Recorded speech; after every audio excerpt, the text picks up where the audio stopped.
Vamos a buscar segunda de Corintios, capítulo 10. Vamos a leer del 3 al 5. El tema de hoy se llama derribando argumentos.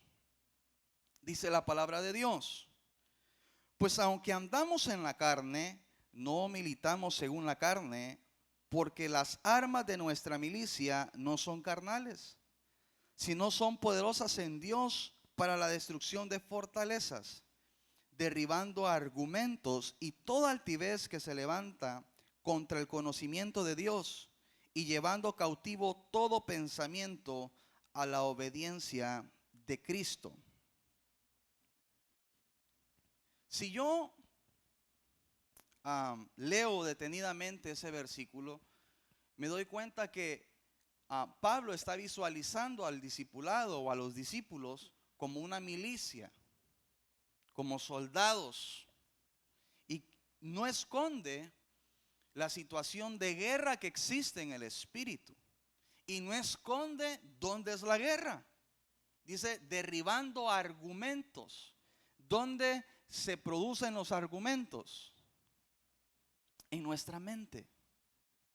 Muchas de las cosas de las que somos víctimas, los hijos de Dios inclusive, con mucho más razón el mundo, es a través de los argumentos sobre los pensamientos que no se someten al pensamiento de Dios.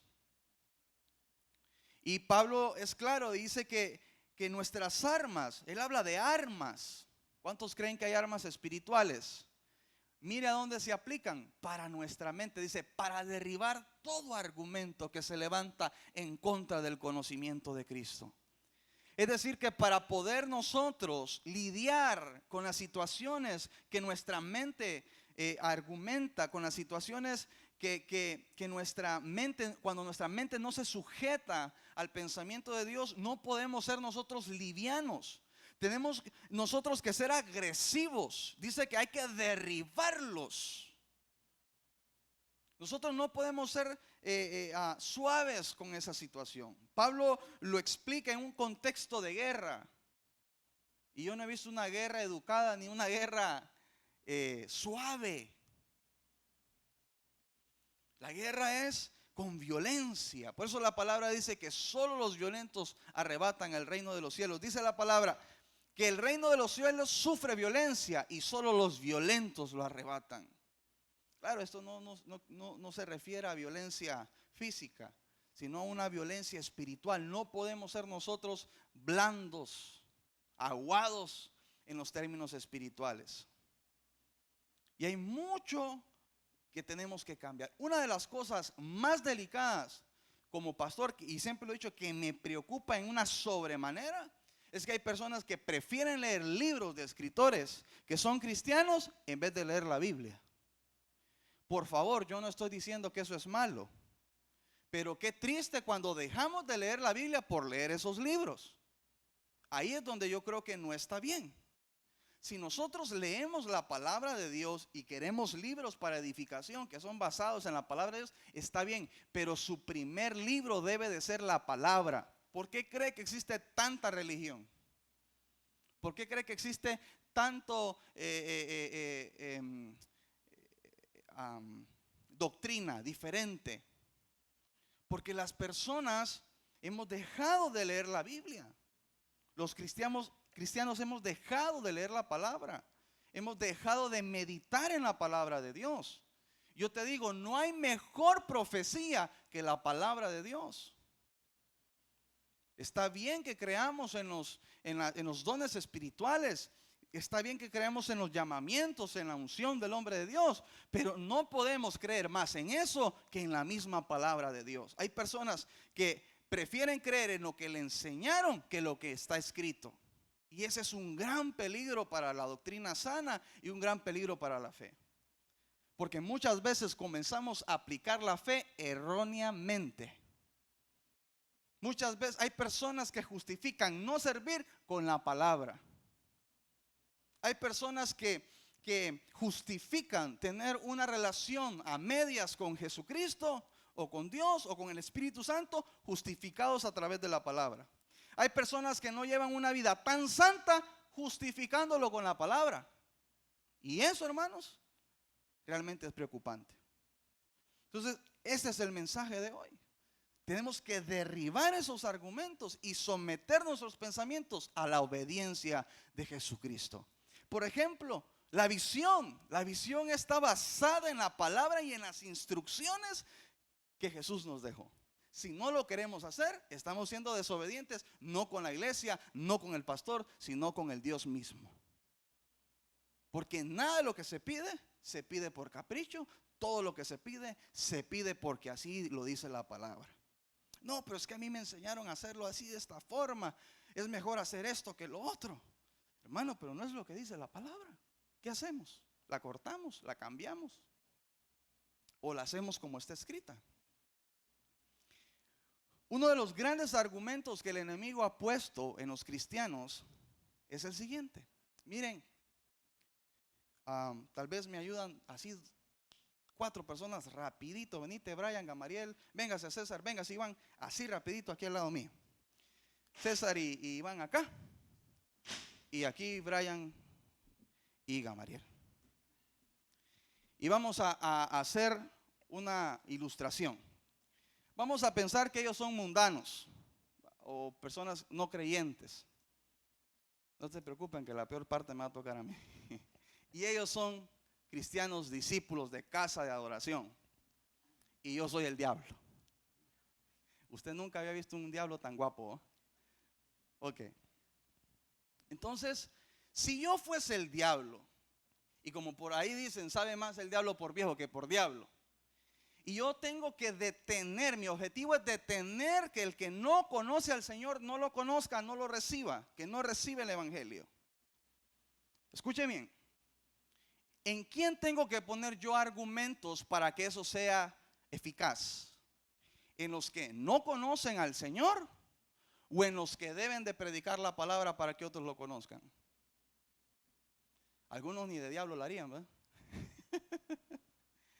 Obviamente que yo pondría argumentos, y si el diablo no lo sabía, me lo está chepeando, ¿verdad?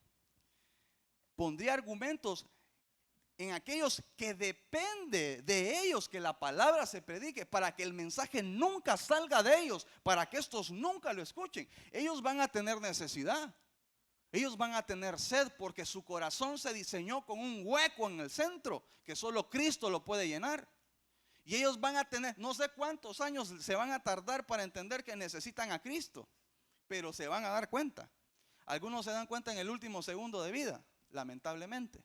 Pero en algún momento ellos lo van a necesitar.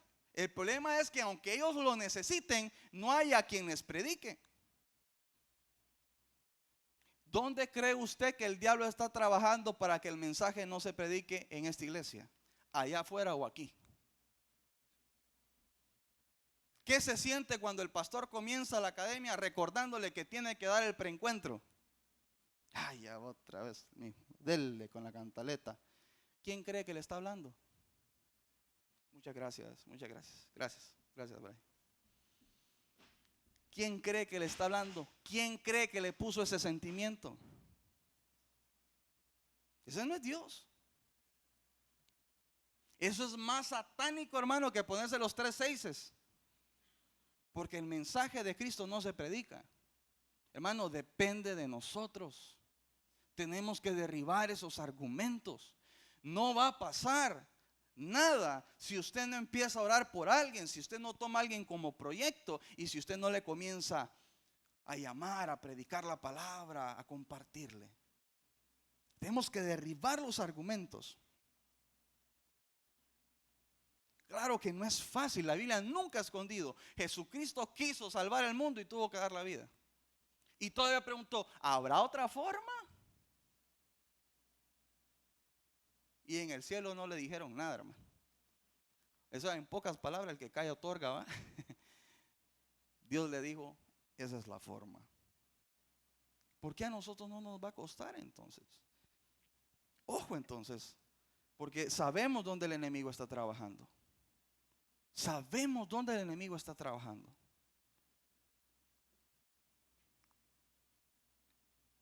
Para muchas otras cosas de la vida cotidiana nos tenemos que esforzar.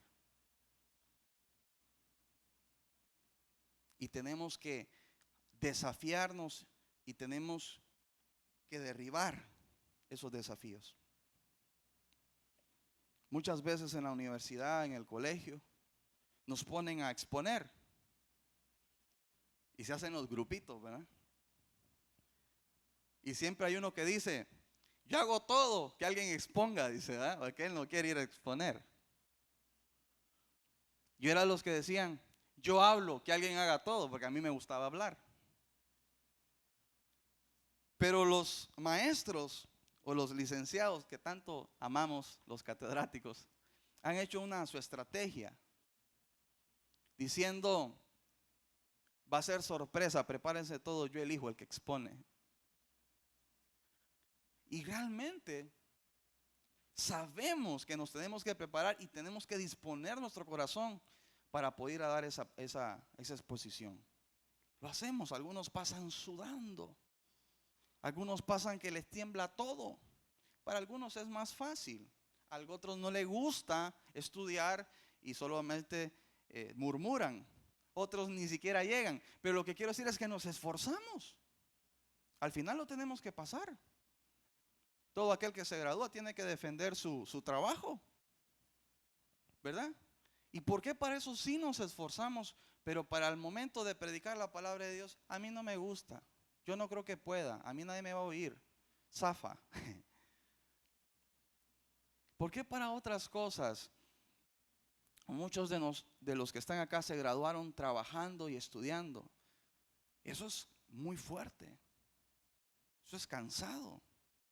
Pero ¿por qué entonces no podemos llevar nuestra vida y prepararnos para escuchar la palabra de Dios, prepararnos para predicar la palabra de Dios, prepararnos para hacer aquello lo que Dios nos ha mandado a hacer? ¿Por qué para otras cosas sí nos podemos esforzar? Pero para las cosas del Señor siempre tenemos que argumentar. Nadie tiene problema con levantarse a las 5 de la mañana para ir a trabajar. Nadie tiene problema por eso. Y es más, si alguien lo quiere criticar por eso, ¿verdad? Esa persona inmediatamente le va a responder: y es que vos me vas a dar de comer. Yo tengo que trabajar.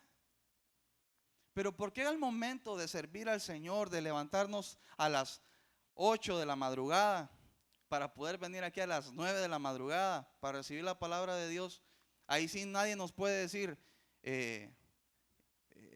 o sea, no nos defendemos de la misma manera con la que sí nos defendemos para ir a trabajar a algo secular? O sea, yo sé que es cansado, pero podemos hacerlo. Si sabemos que no nos costó nada a nosotros. Es más difícil cargar la cruz que venir aquí a recibir la palabra de Dios y ser discípulos con el deseo y con la disciplina de poder hacerlo bien.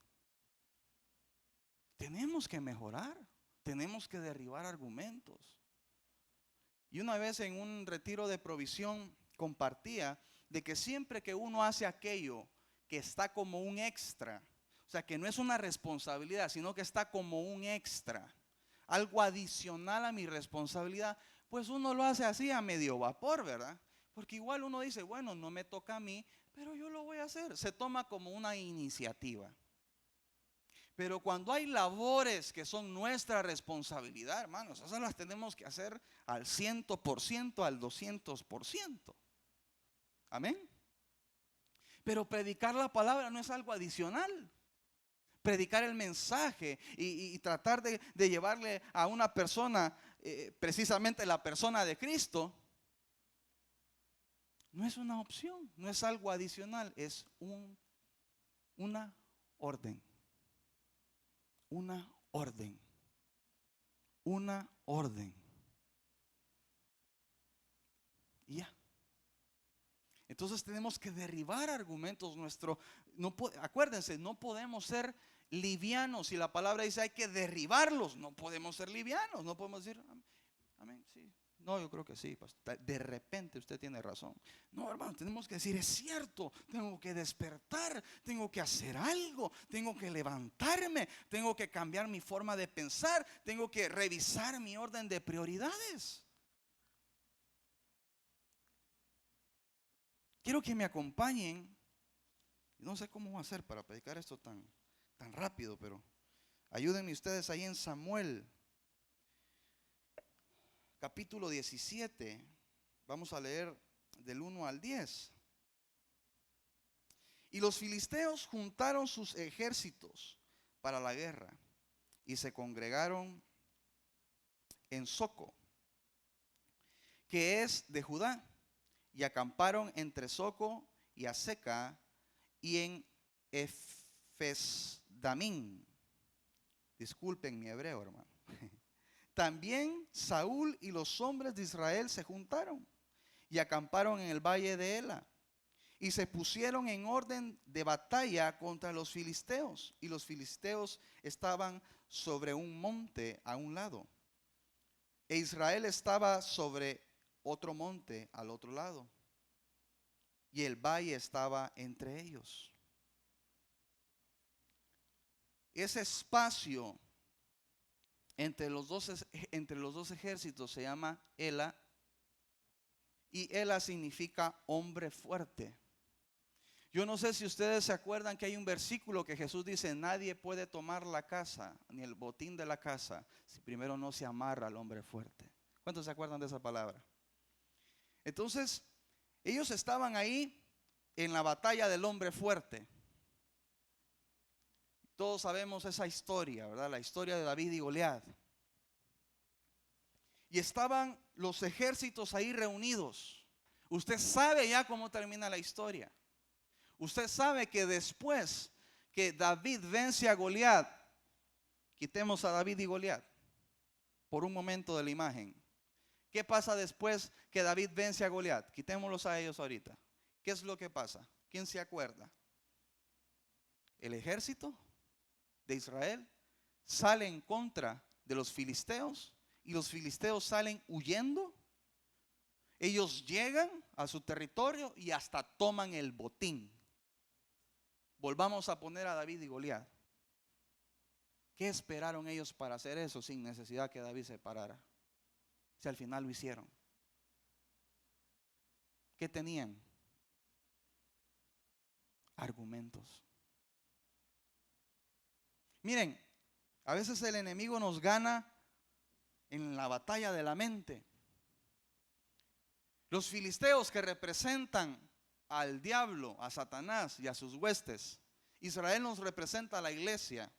Ellos sabían que si iban a la batalla, por la autoridad, por las habilidades y por las armas que tenía Israel, ellos iban a perder. Pero viene Goliat y les dice: pónganme aquí un hombre, el mejor de ustedes, y si me vence, les vamos a servir. Pero si yo lo venzo a él, ustedes nos van a servir. Con eso, hermano, todos se agüitearon. Y todos comenzaron a pensar: ¿cómo hacemos? Y le: anda vos. No, anda vos, le dice. ¿Y no sos hermano de David vos? No, yo no, dice. Y Goliat se paraba en el monte y decía: Saúl. Y Saúl dijo Raúl, ¿verdad? O sea, ni Saúl, que era un hombre que sus hombros sobrepasaban entre 1000, entre 10,000. El rey de Israel, el hombre, el ungido y escogido de Dios, podía pararse aquel ofrecimiento que el enemigo estaba haciendo. Y todos estaban: no podemos, no podemos, no podemos. Y dice la palabra, porque si leemos el texto, pero ustedes ya saben ahí donde está, en Primera de Samuel, que él iba por 40 días, de día y de tarde, de día y de tarde. O sea, 80 veces les metió la terapia. Si alguien de ustedes se atreve a pelear contra de mí. Y había paralizado a todo un ejército, solo poniendo argumentos. Ya les tenía la terapia. Goliat se tomaba un cafecito con sus amigos en el ejército y ya se paraba, ¿verdad? ¿Y para dónde vas? A darles la terapia a aquellos, ya vengo. Y solo se paraba. Si alguno de ustedes. Y todo aquel ejército temblaba. Argumentos. El enemigo sabe que la batalla está en la mente. Si él me hace pensar algo que no tiene que ver en nada con el pensamiento de Dios y me confunde, la hizo. Como muchos de nosotros muchas veces estamos confundidos. Por eso los mensajes que a mí me encanta predicar y lo que a mí me gusta predicar es arreglar el pensamiento y arreglar cómo se puede leer un versículo bíblico y cómo funciona un versículo bíblico. Algo que yo haga hoy y me ayude para mañana. Tal vez en su iglesia no se predica, hermano, de aquello profundo, de que si somos ovnis o si somos de preadámicos y toda la cosa. Tal vez aquí no se predique eso, hermano. Pero al menos la palabra que necesitamos para vivir la vamos a predicar, hermano. Porque ¿de qué me sirve a mí saber quién es Leviatán si no sé ni siquiera cómo ser salvo? ¿De qué me sirve a mí hablar hebreo si ni siquiera sé saber cómo le hago para ir al cielo? Argumentos. El enemigo confunde. ¿Cómo el enemigo tentó a Jesucristo? ¿Cómo fue la guerra? Con la palabra. Ah, si eres el Hijo de Dios. Mírenlo. Si eres el Hijo de Dios, haz que estas piedras se conviertan en pan. Quería provocar un argumento. Quería hacer sentir a Jesús como que si Jesús no fuera el Hijo de Dios. ¿Qué tenía que demostrar Jesús si él ya sabía quién él era? Ya él sabía quién era él. Y no tenía que demostrarle nada a nadie. Lánzate, porque dice la palabra que él enviará a tu ángel para que te guarde. Pero Jesús nunca le permitió provocar un argumento en la mente. Siempre el enemigo nos va a agarrar, hermanos, por la mente. ¿Cuántos van a derribar esos argumentos? Miren en el 8, en el versículo 8. Y se paró y dio voces a los escuadrones de Israel diciéndoles: ¿para qué os habéis puesto en orden de batalla? Escuchen al diablo. ¿Para qué se ponen en orden de batalla? Y no era guerra, pues. ¿Para qué se ponen en orden de batalla? Le dijo. ¿No soy yo el filisteo y vosotros los siervos de Saúl? Escoged de entre vosotros un hombre que venga contra mí. Si él pudiere pelear conmigo y me venciere, nosotros seremos vuestros siervos. Y si yo pudiere más que él y lo venciere, vosotros seréis nuestros siervos y nos serviréis. Y añadió el filisteo: hoy yo he desafiado al campamento de Israel. Dadme un hombre que pelee conmigo. Escuchen, hermano, Israel va a la batalla, están organizados y les entra. ¿Para qué se ponen en orden de batalla? Está como nosotros en la academia. ¿Y para qué están en la academia? ¿Qué es eso? ¿Qué es esa perdedera de tiempo? Descansa, hombre. No seas tan radical. Eso es mucho, suficiente con el domingo. No te hagas tan fanático. ¿Qué es eso? Si suficiente con ir a la iglesia y diezmar. Calidad, así nos habla el diablo. Y nosotros, amén, es cierto, aleluya. Les voy a preguntar, ¿desde cuándo Goliat pone las reglas de la guerra? ¿Desde cuándo Goliat tiene la autoridad? ¿Desde cuándo el diablo tiene la autoridad para decirnos cómo es la batalla?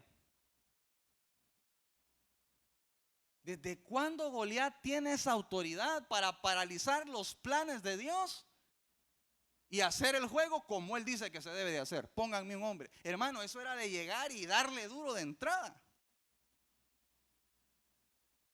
Si quitamos a David, hermano, después Israel es el que vence a los filisteos. Simplemente fue un argumento en la mente de ellos. ¿Saben cuál fue el secreto de David? David puso el oído Dice la palabra, el que tenga oídos, que oiga la voz del Espíritu Santo. Entonces, ¿cuál fue la clave de David? Poner los oídos en la voz de la promesa. Poner los oídos en la voz del premio. Poner los oídos en la voz del galardón. El ejército completo, porque Saúl se levantó y dijo, bueno, el que se levantara y fuese a pelear contra ese filisteo y ganase la batalla, lo hago rico, le perdono los impuestos y hasta le doy a mi hija. Va a ser familia mía, va a ser parte de la realeza. Esa era la promesa, esa era la bendición. ¿Qué dijo? Dicen que si hay alguien que quiera pelear con Goliat. Por eso David tuvo que preguntar 2 veces, ¿qué es lo que le van a dar al que gane? Mira, le van a perdonar los impuestos, le van a dar riqueza y lo van a hacer esposo de la hija del rey. ¿Dónde está la hija del rey? Dijo. A ver si vale la pena. Y cuando la vio, dijo, Rambo, saca la bazooka. ¿Dónde está ese filisteo incircunciso? ¿De ahí dónde le salió la inspiración a David? Pero David escuchaba 2 corrientes. Allá, ¿quién pelea contra mí? Y por acá, al que le gane al filisteo, le daré riqueza. Y el ejército solo escuchaba una voz: ¿quién quiere pelear en contra de mí? Y muchos son así. En las congregaciones se ven pocos con el corazón de David, que están ahí luchando, peleando, porque aquel, ¿qué te van a dar por estar haciendo eso vos? Dios paga bien. El que va a traer la mies es digno de salario. El que va a traer la mies, Dios pagará lo justo. Pero hay muchos que no, ¿me entienden? Porque eso es perder el tiempo. Hay que derribar los argumentos. El enemigo nos ha puesto un argumento, hermano, y con ese nos ha dado duro. No prediques, no vayas, no invites, no es necesario. Llega tú nada más. No te prepares, no estudies. Suficiente con el domingo. Piérdetela hoy. Ni que fuera el examen para graduarte de la licenciatura. Ese es el problema, hermano. El que tenga oídos, oiga esta mañana lo que el Espíritu Santo dice, lo que la palabra de Dios dice.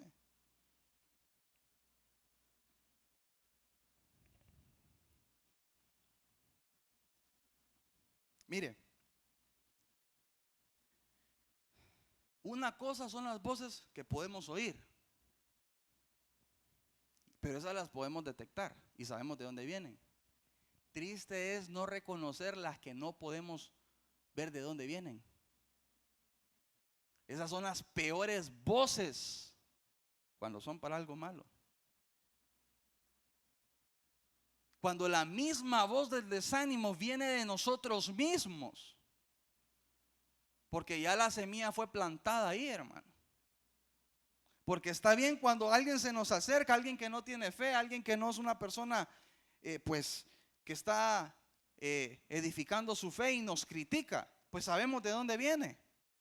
Triste es cuando el argumento viene de nosotros mismos y no sabemos de dónde viene.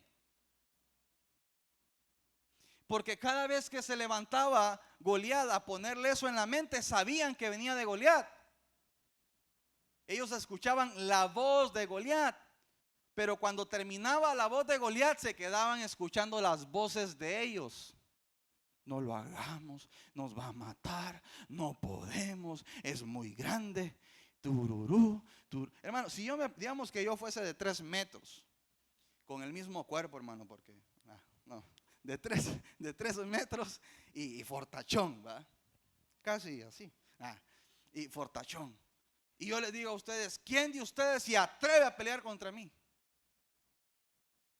Y tal vez de 1 a 1, hermano, no quiera. Pero ¿cuántos son ustedes? Habrán unos 20 aquí, unos 15. Contra de mí, me ganan. Pero ellos quedaron escuchando las voces. Sabían que la voz de la semilla venía de Goliat, pero las voces que quedaban en sus mentes venían ya de ellos, como el enemigo muchas veces hace. Tal vez la voz vino de un reporte médico no tan favorable y te da pavor cuando lo escuchas. Lo triste son las voces que quedan después ahí en la mente: me voy a morir, ¿cuánto me queda? Y no era que el Señor había pagado por mi salud. Yo no entiendo, o sea que no funciona. De que me metí en la iglesia no me sale nada bien. Y comienzo uno a argumentar: de nada me sirve, entonces ¿para qué? Ya no sé ni qué. Ya queda hablando como la chimoltrufia. Hay cosas que ni qué tengo, no tengo razón.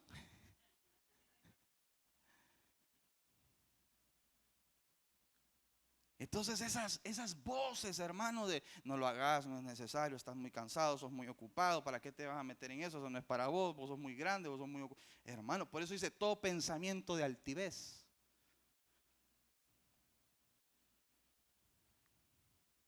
Cuando venga el Señor y pare a Cintia enfrente de, la voy a usar de ejemplo, Cintia. ¿Cuántos consejos empresariales diste? ¿A cuántos despediste? No le van a decir nada de eso. ¿A cuántos contrataste? No. Le van a preguntar: ¿cuántos salvaste, hija? Cuando le agarren a Idalia: ¿y a cuántos costuraste? ¿Y a cuántos inyectaste? No. ¿Salvaste a alguien, hija? Pero viera qué bien costuraba yo, Dios. Señor Dios, sí. Pero viera que qué buena era yo. No, hermano. Qué bien que glorifiquemos a Dios con el trabajo en nuestras manos. Pero lo principal es lo principal. ¿De qué le sirve al hombre ganar al mundo y perder su salvación?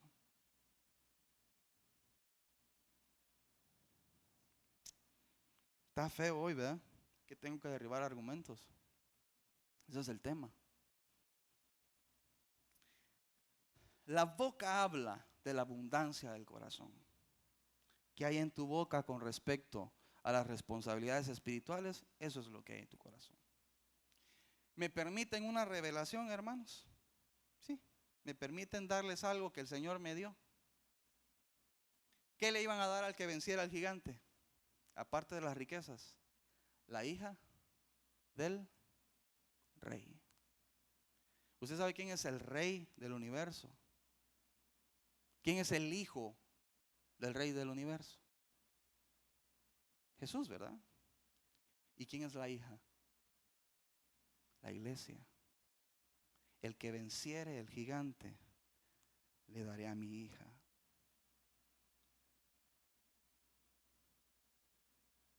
A los que venzan el gigante les daré la iglesia. Cuando esta iglesia venza a ese gigante, nos van a comenzar a dar la iglesia, hermano. Nos van a comenzar a dar las almas. Nos van a comenzar a dar la hija del Señor.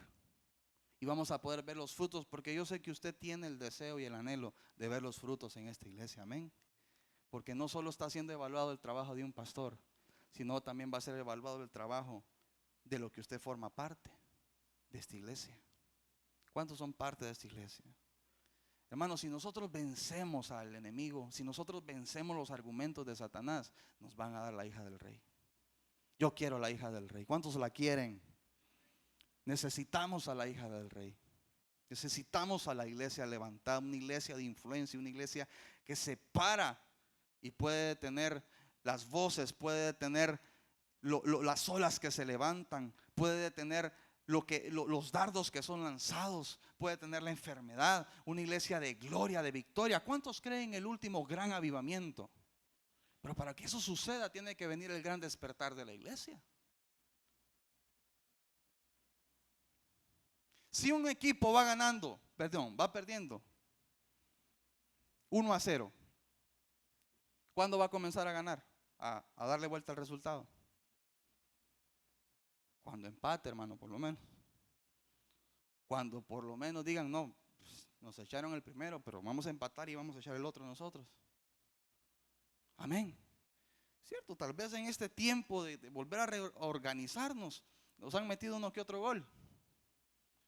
Pero eso se va a ir, hermano, cuando nosotros digamos: bueno, empecemos nosotros a echar los de nosotros entonces. Despertemos. Dejemos de solo estar defendiéndonos y comencemos a atacar nosotros, que también podemos. No mire los centros delanteros que hay aquí, pues. ¿Cuántos dicen amén?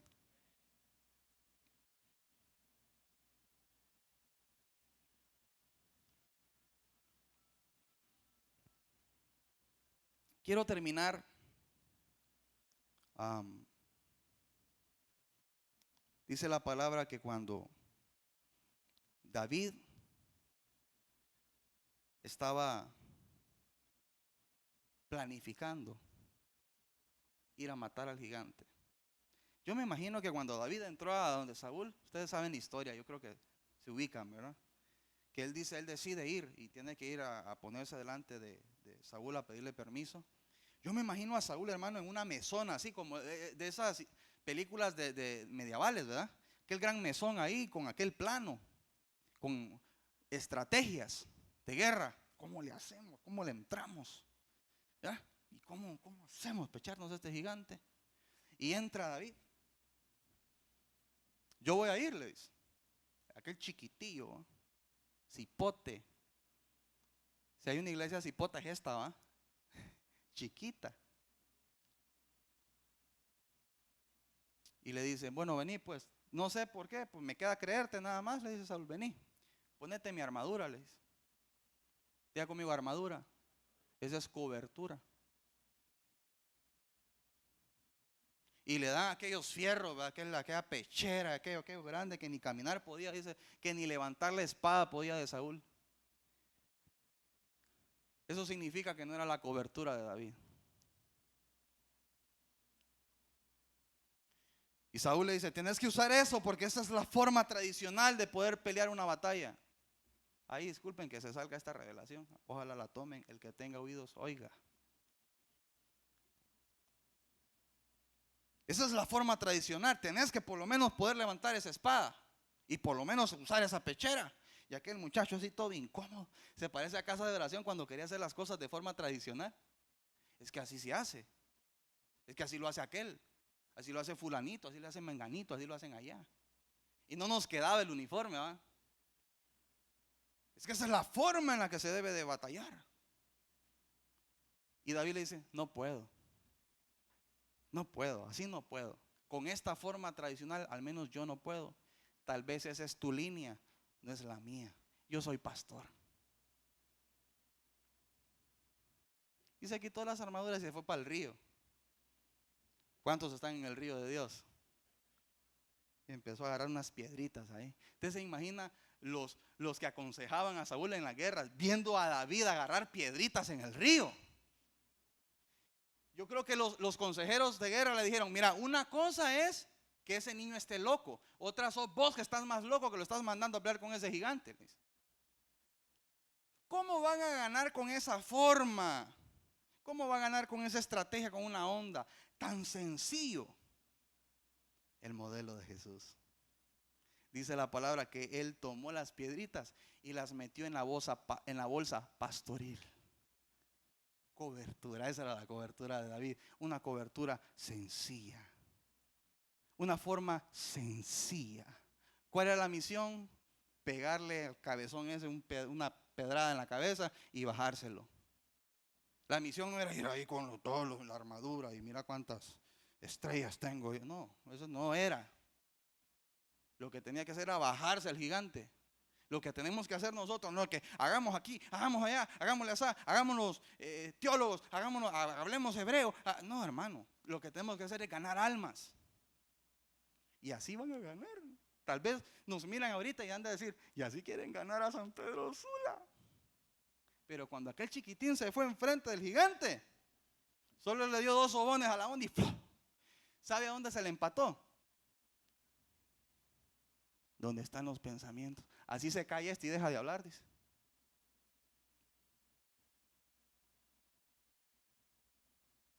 Cuando nosotros comencemos a ganar almas, hermano. ¿Y saben qué? Todavía viene el golillero de David y le dice, mira, la cabeza te voy a cortar. ¿Y cómo le iba a cortar la cabeza? Con una onda. Pero hasta eso le proveyó el Señor. Con la misma espada del gigante le voló la cabeza. Y algunos ni han desayunado todavía. Lo que quiero decir, hermano, de esta forma sencilla, así lo vamos a hacer. ¿Cuántos lo creen? simplemente comencemos, metámonos en el río y agarremos, empecemos a salvar las piedritas que tenemos que salvar y con esa le vamos a dar al enemigo. Amén.